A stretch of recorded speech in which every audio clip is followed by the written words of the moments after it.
एक अच्छे लंबे समय तक रेणु भाटिया जी भी हमारी पार्टी की निष्ठावान कार्यकर्ता और एक अच्छे लंबे समय तक उन्होंने काम किया है और इस पद पर रहते हुए उन्होंने अच्छा काम किया है।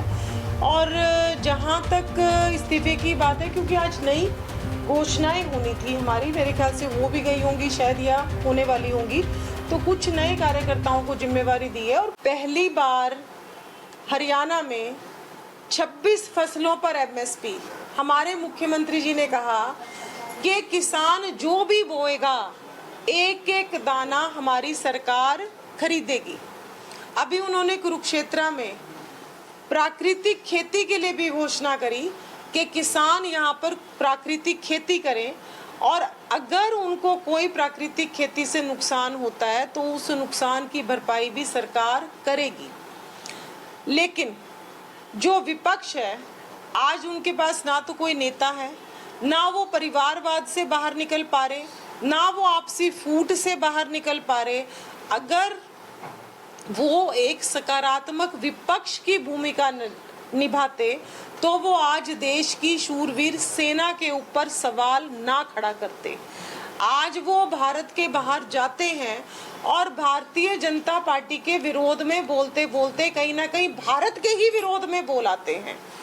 आज उनके लिए भारत देश जो विश्व में कहीं ना कहीं विश्व गुरु बनने जा रहा है, जिस देश की इकोनॉमी आज लगातार मोदी जी के प्रयासों से चौथे नंबर पर हम आ गए हैं और बहुत जल्दी उनके प्रयासों से हम तीसरे नंबर तक आ जाएंगे, लेकिन उनको ये सब चीजें दिख नहीं रही हैं। और अगर हम हुड्डा साहब की बात करें तो वो जब परिवारवाद से बाहर निकलेंगे तो हरियाणा के हितों की चिंता वो तब करेंगे। जब वो मुख्यमंत्री थे तब अगर राज्यसभा में भेजना था तो किसको भेजना था? दीपेंद्र हुड्डा को भेजना था। अब जब लोकसभा में लड़वाने की बात आई तो राज्यसभा का सांसद होते हुए फिर उन्होंने लड़वाया दीपेंद्र हुड्डा को। भाई, कांग्रेस में और कोई कार्यकर्ता नहीं है क्या? कांग्रेस केवल और केवल परिवारवाद पे चलती है। एक ही परिवार के तीन सांसद, सोनिया जी भी सांसद हैं, प्रियंका जी भी सांसद हैं, राहुल जी भी सांसद हैं। तो इस तरीके से हर क्षेत्र में अगर हम देखे जाए, हुड्डा जी प्रदेश के मुख्यमंत्री थे, विकास कहाँ होगा? केवल रोहतक में विकास होगा। किस तरीके से भ्रष्टाचार से वो नौकरियां देते थे? या तो आपको अपने जमीन का एक किला बेचना पड़ेगा, या अपने माँ के जेवर बेचने पड़ेंगे, या फिर नेताओं के चक्कर लगाने पड़ेंगे। माननीय मनोहर लाल जी प्रदेश के मुख्यमंत्री बने, प्रदेश के युवाओं ने किताबें उठा ली। आज हमारी सरकार में लगातार बिना पर्ची बिना खर्ची के नायब जी ने उसी चीज को कंटिन्यू किया। आज हम 2 लाख से ज्यादा हरियाणा में बिल्कुल भ्रष्टाचार के बिना हमने नौकरियां दी हैं। हर क्षेत्र में, चाहे वो हमारी केंद्र की सरकार हो, चाहे वो प्रदेश की सरकार हो, लगातार भ्रष्टाचार मुक्त होकर लगातार विकास के नए आयाम खोल रही है। जब कांग्रेस की सरकारें थी तो जल से लेकर पताल तक 2G, 3G, 4G कौन सा ऐसा घोटाला नहीं है जो उनके कार्यकाल में नहीं हुआ। आज हमारी सरकार जीरो टॉलरेंस टू करप्शन रखकर हर क्षेत्र में विकास की गंगा बहा रही है।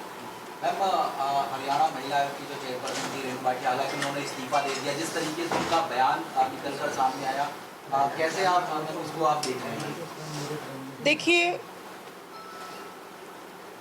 एक अच्छे लंबे समय तक रेणु भाटिया जी भी हमारी पार्टी की निष्ठावान कार्यकर्ता और एक अच्छे लंबे समय तक उन्होंने काम किया है और इस पद पर रहते हुए उन्होंने अच्छा काम किया है। और जहां तक इस्तीफे की बात है, क्योंकि आज नई घोषणाएं होनी थी हमारी, मेरे ख्याल से हो भी गई होंगी शायद या होने वाली होंगी, तो कुछ नए कार्यकर्ताओं को जिम्मेवारी दी है। और परिवर्तन जो है हमेशा से ही संगठन का नियम है। कभी हम कुछ कार्यकर्ताओं को काम करने की जिम्मेवारी देते हैं, कभी कुछ और नए कार्यकर्ताओं को काम करने की जिम्मेवारी देते हैं, तो ये एक रूटीन प्रक्रिया है। हमसे जुड़े रहने के लिए हमारे YouTube चैनल को सब्सक्राइब करें और नई वीडियो की नोटिफिकेशन के लिए बेल आइकॉन को दबाएं। अगर आप ये वीडियो Facebook पर देख रहे हैं तो लाइक जरूर करें और ज्यादा से ज्यादा शेयर करें। धन्यवाद।